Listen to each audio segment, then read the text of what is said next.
Should you lease or buy a car? Deciding whether to lease or buy a car involves evaluating your financial goals, lifestyle, and driving habits. Here's a structured comparison to help you make the best decision. 1.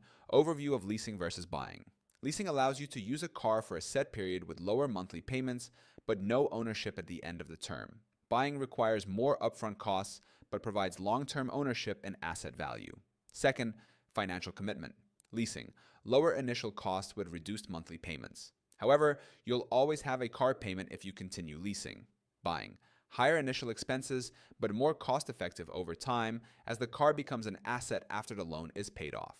Third, mileage and usage restrictions. Leasing, contracts typically limit you to 10,000 to 15,000 miles per year, with fees for excess mileage. Buying, no mileage restrictions, making it ideal for long-distance drivers or unpredictable travel needs. Fourth, maintenance and repairs. Leasing, newer vehicles often remain under warranty, reducing maintenance costs. However, wear and tear penalties may apply upon lease return. Buying, maintenance costs increase as the car ages, especially after the warranty expires. 5. Depreciation and resale value. Leasing. Depreciation isn't your concern, you simply return the car. However, you build no equity. Buying. You absorb depreciation but retain the car's residual value for resale or trade-in. 6. Flexibility and commitment. Leasing offers flexibility to upgrade every few years, ideal for those who like driving newer models. Early termination fees, however, can be costly. Buying. Better for long-term ownership with fewer restrictions, though selling or trading requires more effort. 7. Tax implications. Leasing.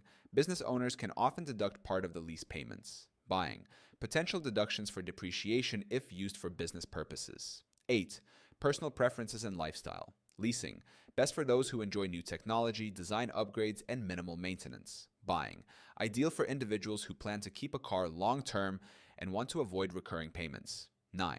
Long-term cost analysis. Leasing generally costs more over time since payments continue indefinitely.